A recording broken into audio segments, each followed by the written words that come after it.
Israel ने Iran का nuclear सपना तोड़ दिया है। तेहरान में आग लग गई है। I tell you my analysis on this. Alright, जरा सोचिए, एक सुबह आप उठते हैं और हेडलाइंस चिल्ला रही होती हैं, इजराइल ने ईरान का न्यूक्लियर बेस पर जबरदस्त स्ट्राइक किया है। दोस्तों, ये कोई फिल्मी कहानी नहीं है, ये रियल वर्ल्ड जियोपॉलिटिक्स का सबसे खतरनाक खेल है। आज के इस वीडियो में हम बात करेंगे ईरान के न्यूक्लियर एम्बिशंस के बारे में। इजराइल ने ईरान पर अटैक क्यों किया, इसके कॉन्सिक्वेंसेस क्या हो सकते हैं मिडिल ईस्ट और दुनिया के लिए। तो इसको ना, इस वीडियो को एंड तक जरूर देखिएगा, क्योंकि ये स्टोरी है पावर, पॉलिटिक्स और प्योर डिस्ट्रक्शन की। ऑलराइट, नाउ ईरान 2000 से अपना न्यूक्लियर प्रोग्राम अग्रेसिवली परस्यू कर रहा है। ऑलमोस्ट 25 साल हो गए हैं। JCPOA अग्रीमेंट 2015 में साइन हुआ था।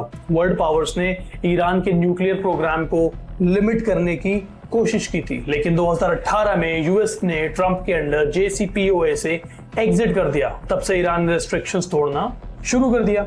नाउ ईरान के major nuclear facilities which is Natanz, सबसे बड़ा enrichment site, Fordow underground bomb proof facility, Arak heavy water reactor. Israel को हमेशा से डाउट था कि ईरान सिर्फ सिविलियन न्यूक्लियर एनर्जी के लिए काम नहीं कर रहा है, they are secretly building new. और फिर आई वो रात। ऑलराइट, वो रात आती है दोस्तों, जहां पर इजरायली एयरफोर्स ने तेहरान के न्यूक्लियर रिसर्च फैसिलिटी पर प्रिसिजन स्ट्राइक कर दिया।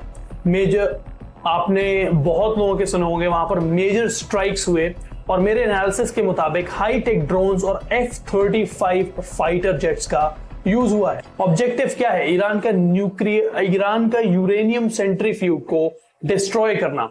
सिविलियन एरियाज को केयरफुली अवॉइड किया गया। ये एक सर्जिकल और एक टैक्टिकल स्ट्राइक। इसके बाद सैटेलाइट इमेजेस और ग्राउंड रिपोर्ट्स ने कंफर्म किया अंडरग्राउंड बंकर्स डैमेज हुए हैं, यूरेनियम एनरिचमेंट टेम्परेरली रुका हुआ है। ऑलराइट, तेहरान में लिटरली आग लग गई है। ऑलराइट, लेकिन डिप्लोमेटिक वर्ड में और बड़ी आग लगने वाली थी। ओके, अगर मैं एक चीज आप लोगों को क्लियर करूं तो इजराइल का मकसद ईरान का न्यूक्लियर इंफ्रास्ट्रक्चर को न्यूट्रलाइज करना था। उनका प्लान फुल स्केल वॉर का नहीं था। कोई भी कंट्री नहीं चाहेगी फुल स्केल वॉर। उन्होंने 3 की पॉइंट्स बताए। मैसेज टू ईरान, हम तुम्हारी रेड लाइंस क्रॉस कर सकते हैं। Number 1, signal to the whole world, अगर UN या US कुछ नहीं करते हैं तो हम करेंगे। Number 3, military professionalism, strike surgical थी, ओवरकिल नहीं, सिविलियन एरियाज को टारगेट नहीं किया गया। आप इजराइल के और इंडिया के ऑपरेशंस में ना ये चीज कॉमन पाई, सिविलियंस पे अटैक नहीं करने की पूरी कोशिश की जाती है। We make sure that we ensure कि हम जिस तरीके से काम कर रहे हैं वो ऐसा है कि किसी को आहत ना हो। ऑलराइट, नाउ ये एक टेक्स्ट बुक एग्जांपल था कि how a small well prepared military can take down a high risk target without starting a world war 3।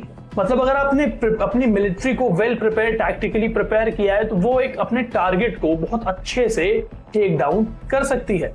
अब because of this middle east में हलचल सी शुरू हो गई है। ऐसे एक्शन का सीधा इंपैक्ट पूरे मिडिल ईस्ट पर पड़ता है, because Iran is the major part of Middle East. Iran का रिस्पॉन्स क्या हो सकता है?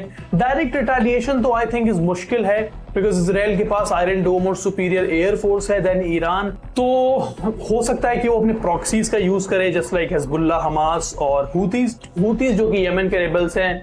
हिजबुल्लाह और हमास के बारे में तो आप जानते ही हैं।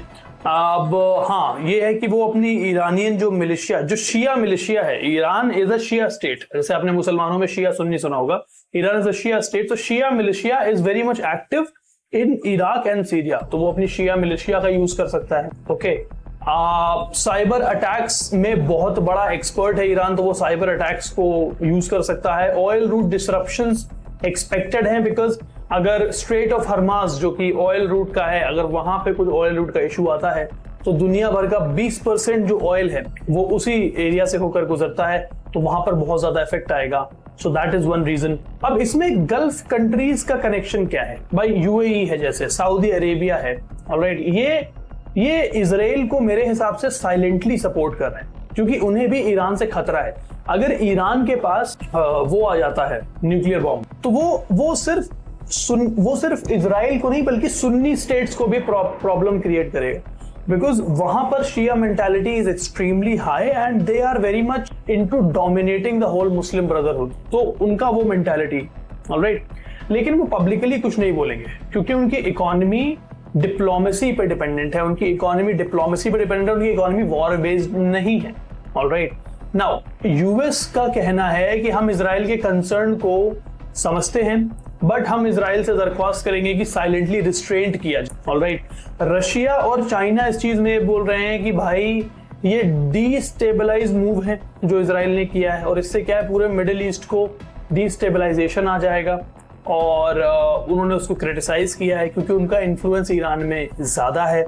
अब द कंसर्न इज हर किसी को लग रहा है कि ये मिडिल ईस्ट के लिए डीस्टेबलाइजिंग मूवमेंट है भैया, क्योंकि तुम्हारे जान पे खतरा नहीं है ना, ये तुम्हारे लिए एग्जिस्टेंशियल क्राइसिस नहीं है ना भाई। जब यूक्रेन नेटो का मेंबर बनने वाला था तो रशिया ने अटैक कर दिया उस पर, क्योंकि भाई उसे पता है कि आने वाले टाइम में 10-15 साल में भाई वॉर होगी, नेटो उस पर अटैक कर देगा, करेक्ट। अब वही जब इजराइल को आ रहा है तो भाई इजराइल ने अटैक कर दिया। अब बोलते रहो डिस्टेबलाइजिंग मूव है, पर अपने एग्जिस्टेंशियल थ्रेट को तो हमें निस्तेनाबूद करना ही पड़ेगा ना। यूएन तो इमरजेंसी मीटिंग बुलाने में लगा हुआ है, सैंक्शंस और कंडेमनेशंस का राउंड शुरू हो गया, हम इस पे सैंक्शन लगा देंगे, हम उस पे सैंक्शन लगा देंगे, लेकिन ग्राउंड पे कुछ भी बदलाव नहीं आया है। तो अब सवाल ये उठता है कि क्या ये वन ऑफ सर्जिकल स्ट्राइक था या फिर ये एक बड़े कॉन्फ्लिक्ट की शुरुआत है? क्या ईरान साइलेंटली सफर करेगा या कुछ बड़ा होगा? आपका क्या कहना है कमेंट करके जरूर बताइए।